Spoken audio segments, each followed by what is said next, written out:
সফলতার মধ্য দিয়ে অবশেষে শেষ হলো রাকসু নির্বাচন, যেখানে ২৩টি পদের বিপরীতে ২০ পদেই জয় পেয়েছে ছাত্র শিবির সমর্থিত প্যানেল। নির্বাচনের ফল ঘোষণার পর এই মুহূর্তে ক্যাম্পাসের পরিস্থিতি কেমন সে বিষয়ে বিস্তারিত জানাতে রাজশাহী বিশ্ববিদ্যালয় থেকে যুক্ত হচ্ছেন রাকিবুল হাসান। রাকিব, রাকসু নির্বাচনের ফলাফল তো শেষ হলো, এই মুহূর্তে ক্যাম্পাসের পরিস্থিতি কেমন দেখছেন, আর বিজয়ী প্রার্থীদের সঙ্গে আপনার কোনো কথা হয়েছে কিনা?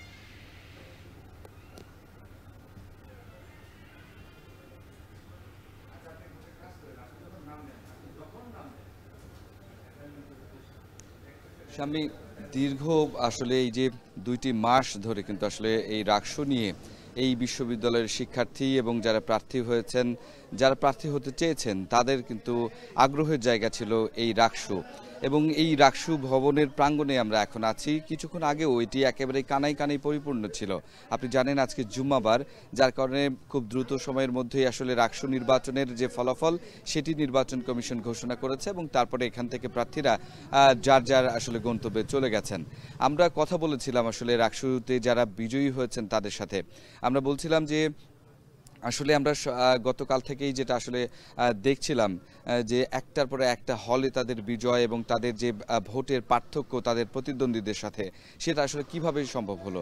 তারা যেটি বলেছেন যে দীর্ঘ সময় আসলে ক্যাম্পাসের যে রাজনৈতিক পরিস্থিতি ছিল সেটি আসলে ২৪ মুক্তি দিলেও পরবর্তীতে এটার ধারাবাহিকতা তারা সাধারণ শিক্ষার্থীরা প্রত্যাশা করেন। এই বিশ্ববিদ্যালয়ের শিক্ষার্থীরা প্রত্যাশা করেন যারা প্রথম বর্ষে পড়তে আসবেন তারা আসার পরে এখানকার আবাসন ব্যবস্থা পাবেন, এখানে অভ্যন্তরীণ নিরাপত্তা খুঁজে পাবেন, এখানে অভ্যন্তরীণ যোগাযোগ তাদের জন্য নির্বিঘ্ন হবে এবং সুন্দর হবে। এবং একই সাথে শুধুমাত্র অবকাঠামোগত উন্নয়ন নয়, এখানে শিক্ষার্থীদের মানসিক উন্নয়নের পাশাপাশি এখানে একাডেমিক যে উন্নয়ন সেটি আসলে করতে হবে বলে শিক্ষার্থীদের দাবি ছিল। এবং একই সাথে এই বিশ্ববিদ্যালয়কে বিশ্বমণ্ডলে আসলে পরিচিত করে তোলা, এই সমস্ত কিছু দাবি নিয়ে কিন্তু এই যে গেল ২ মাস ধরে যে প্রচারণা, সেই প্রচারণার সময় আসলে সেই প্রার্থীরা কিন্তু শিক্ষার্থীদের থেকে এই সমস্ত দাবিগুলো পেয়েছেন। এখন কেন আসলে ছাত্র শিবির, এই বিষয়ে আমরা শিক্ষার্থীদের কাছে প্রশ্ন করেছিলাম। তারা আসলে যে বিষয়গুলোকে সবচেয়ে বেশি গুরুত্ব দিয়েছেন সেটি হচ্ছে ছাত্র শিবিরের আচরণ, ছাত্র শিবিরের ব্যবহার এবং তাদের দায়িত্বশীলতা, এই বিষয়গুলোকে গুরুত্ব দিয়ে তারা কথা বলেছেন। অন্যদিকে আমরা দেখেছি ছাত্র শিবির শুরুতেই তাদের প্যানেল ঘোষণার পরেই কিন্তু আসলে ১ বছরে ২৪ দফার কর্মসূচি অর্থাৎ ইশতেহার ঘোষণা করেছেন এবং কোনো ক্ষেত্রে তারা নারীদের হলগুলো নিয়ে সেগুলো বাস্তবায়ন করা শুরু করেছিলেন তাদের প্যানেলের মধ্য দিয়ে। এই সমস্ত কিছু কিন্তু আসলে নারী শিক্ষার্থীদেরকে আসলে অনেক বেশি আকৃষ্ট করেছে ছাত্র শিবিরের প্রতি। এবং আমরা যখন আমরা যখন প্রত্যেকটি হলগুলোর আসলে নির্বাচন বিশ্লেষণ দেখছিলাম এবং একই সাথে ভোটের পার্থক্য দেখছিলাম, সেখানে আমরা দেখেছি রোকেহাল, মন্নুজান হল থেকে শুরু করে রহমতুন্নেসা হল, প্রত্যেকটি জায়গায় কিন্তু একটা বড় ধরনের পার্থক্য ছিল ছাত্র শিবিরের সাথে ছাত্র দল সহ অন্যান্য যে সমস্ত দলগুলো ছিল তাদের। সুতরাং এই সমস্ত জায়গাগুলোকে বিশ্লেষণ করার পরেই কিন্তু আসলে প্রত্যেকে বলছেন যে ছাত্র শিবিরের এই বিজয়। আপনাকে জানিয়ে রাখি স্বামী যে রাজশাহী বিশ্ববিদ্যালয়ের ইতিহাসে ৭২ থেকে ২৫ পর্যন্ত এই যে দীর্ঘ সময়ে যে ছাত্র এই যে রাকসুটি, এই রাকসুতে কখনোই কিন্তু আগে ছাত্র শিবির আসলে নেতৃত্বের জায়গায় পায়নি। এটার পেছনে এই যে বিশাল যে সমর্থন শিক্ষার্থীদের, সেই কারণে কিন্তু এই বড় বিজয় এবং এই বড় অর্জন আজকে ছাত্র শিবিরের পক্ষ থেকে হলো। যদিও এখানে আসলে এককভাবে ছাত্র শিবির হয়তো কেন্দ্রীয় সংসদে আসলে হয়নি, কেননা এখানে ২৪-এর গণঅভ্যুত্থানের যে অন্যতম চরিত্র রাজশাহী বিশ্ববিদ্যালয়ের সালাউদ্দিন আম্মার, অন্যতম ভোকাল সালাউদ্দিন আম্মার, তিনি কিন্তু আসলে বিজয় অর্জন করেছেন সেই সময়ে এবং সেই শিক্ষার্থীদের মনের মধ্যে ছিলেন, যেটি কিনা আসলে রাকসু নির্বাচনের মধ্য দিয়েই এটির আসলে পরিপূর্ণতা পেল বলে শিক্ষার্থীরা মনে করেন।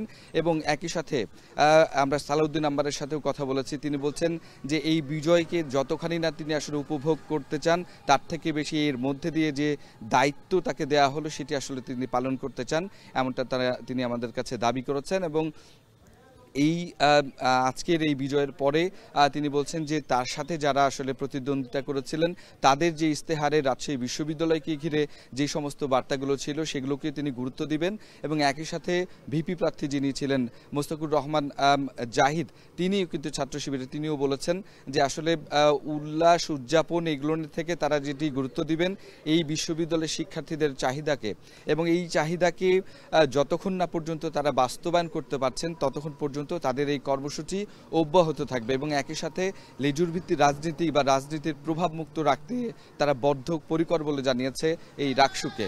আরেকটি জিনিস আমি আপনাকে বলে রাখি যে এই বক্তব্যের মধ্য দিয়ে আমরা জানার চেষ্টা করেছিলাম যে আসলে এইখানে তো আসলে ছাত্র শিবিরের একটা বড় অংশ আছে এবং অন্যান্য প্যানেল থেকে একজন দুইজন সেখানে আসলে কোনো ধরনের প্রভাব থাকবে কিনা। সেক্ষেত্রে ছাত্র শিবির বলছেন যে তারা বলেছে তাদের বক্তব্যে যে তারা আসলে দায়িত্বশীল আচরণ করতে চান এবং সাংগঠনিক যে বিধিবিধান সেটি মেনেই তারা সার্বক্ষণিকভাবে আসলে কাজ করবেন এবং একই সাথে যে সিনেটের যে তাদের যে দায়িত্ব সেই সিনেটের দায়িত্বটিও তারা পালন করবেন। সুতরাং এই বিশ্ববিদ্যালয়কে ঘিরে তাদের যে আসলে কর্মসূচি সেই কর্মসূচির পুরোপুরি আসলে বাস্তবায়ন তারা করতে চান এবং যে ইস্তেহারগুলো ছিল শুধুমাত্র এই ইস্তেহারে সীমাবদ্ধ না থেকে তারা যেটি বলেছেন যে সমসাময়িক যেই সমস্ত ইস্যুগুলো আসলে উঠে আসবে শিক্ষার্থীদের সমস্যা এবং এর পাশাপাশি বিশ্ববিদ্যালয় কেন্দ্রিক যে সমস্যা সেগুলো নিয়ে সমাধান করবেন। একটা বড় জায়গা ছিল সেখানে তাদের সংবাদ সম্মেলন এবং কথাবার্তায় আমাদের এখনকে তিনি যেটি বলেছেন যে এই বিশ্ববিদ্যালয়ে প্রায় যে 32,000 শিক্ষার্থী এই 32,000 শিক্ষার্থীর মধ্যে মাত্র 30% কিন্তু আবাসন ব্যবস্থার সুবিধা পায়, যদিও আসলে অনেকগুলো আবাসিক হল এখনো নির্মাণাধীন। তারপরে 70% আসলে শিক্ষার্থী তারা কিন্তু এই ক্যাম্পাসের বাইরে থাকেন। সুতরাং তাদের সেখানে নিরাপত্তা তাদের সেখানে যাতায়াত এবং নানান ধরনের অসুবিধার সম্মুখীন হন তারা এই টিজিংয়ের শিকার হন, তারা সাইবার বুলিংয়ের শিকার হন। এই বিষয়গুলোকে গুরুত্বের সাথে দেখবেন তিনি এবং প্রত্যেকটি ক্ষেত্রে প্রত্যেকটি সম্পাদক তারা যেন সঠিকভাবে কাজটি করতে পারে সেই বিষয়টিকে তারা আসলে গুরুত্ব দিবেন এবং এর মধ্য দিয়ে আসলে গত সময় নির্বাচনের প্রচারণার সময় বিভিন্ন সময় যে আসলে একে অপরের প্রতি অভিযোগ এনেছেন সেই সমস্ত মান অভিমান রেখে তারা বলছেন সকলেই আসলে রাবিয়ান এবং এই পরিচয়টি তাদের সবচেয়ে বড়, সেটিকে কাজে লাগিয়ে ঐক্যের একটি বিশ্ববিদ্যালয় প্রতিষ্ঠার মধ্য দিয়ে ছাত্র অধিকার যেটি সেই ছাত্র অধিকার প্রতিষ্ঠার জন্য বিশ্ববিদ্যালয় প্রশাসনের জন্য একটি চাপ প্রয়োগকারী সংস্থা হতে চায় রাকসু। তো যারা জিতেছেন তারা বলছেন যে পরবর্তীতে এই বিষয় নিয়ে আরও বিস্তারিত শিক্ষার্থীদের উদ্দেশ্যে তারা বক্তব্য রাখবেন। তো এই ছিল রাজশাহী বিশ্ববিদ্যালয় থেকে আমার কাছে রাকসু নিয়ে সর্বশেষ। শাম্মী, ক্যাম্পাসের আরও পরিস্থিতি জানতে আমাদের সঙ্গে যুক্ত হচ্ছেন রাজীব সেলিম। রাজীব, ফলাফল ঘোষণার পর এখন ক্যাম্পাসের পরিস্থিতি কেমন দেখছেন আর সার্বিক বিষয়ে আপনার কাছে কি কি তথ্য রয়েছে?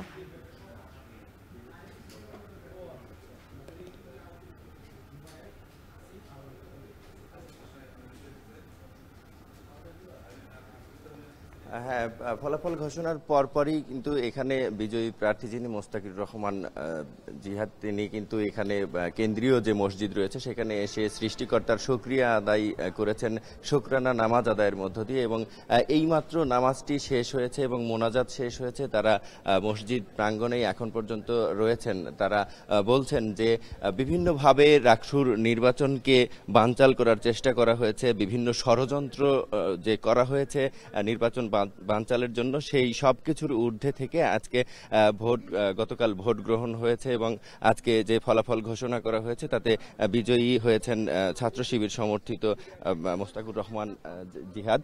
তিনি আসলে এখানে নামাজ আদায় করেছেন এবং মোনাজাতের মধ্য দিয়ে সৃষ্টিকর্তার শুকরিয়া আদায় করেছেন।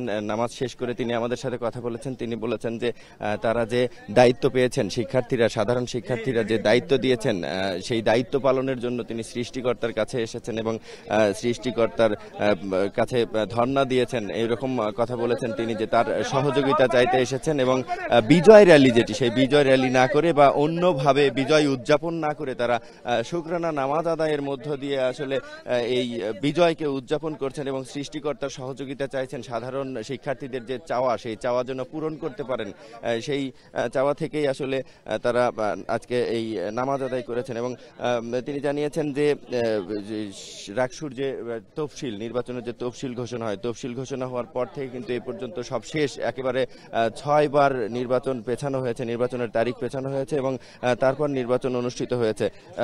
সুতরাং বিভিন্ন জটিলতার মধ্য দিয়ে, বিভিন্ন প্রতিবন্ধকতার মধ্য দিয়ে কিন্তু এই নির্বাচন অনুষ্ঠিত হয়েছে। প্রায় একেবারে 35 বছর পর এই ছাত্রদের, শিক্ষার্থীদের যে দাবি পূরণের যে কণ্ঠস্বর, সেই কণ্ঠস্বর, সেই সংগঠন সচল হয়েছে এবং তিনি সে কারণেই আসলে এখানে শুকরিয়া আদায় করতে এসেছেন এবং তাদের শিবিরের যারা ছাত্র শিবিরের, ইসলামী ছাত্র শিবিরের যারা তাদের প্রবীণ যারা কর্মী ছিলেন, যাদেরকে হত্যা করা হয়েছে, তাদের জন্য দোয়া করা হয়েছে।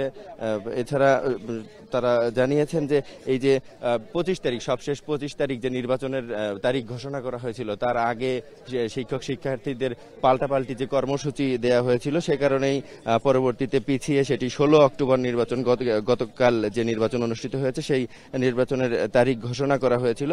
এবং এই যে তারিখ বারবার পেছানো হচ্ছিল, তাদের আসলে মনে হচ্ছিল যে নির্বাচন হবে কিনা, সাধারণ শিক্ষার্থীদের দাবি আদায়ের জন্য যে সংগঠন সচল হওয়া, সেটি হবে কিনা, সেই শঙ্কার মধ্য দিয়ে আসলে আজ একেবারে সব শেষ যে বিজয় অর্জন হয়েছে, এই বিজয়ের সৃষ্টিকর্তার শুকরিয়া আদায় করে তারা এই শুকরানা নামাজ আদায় করেছেন।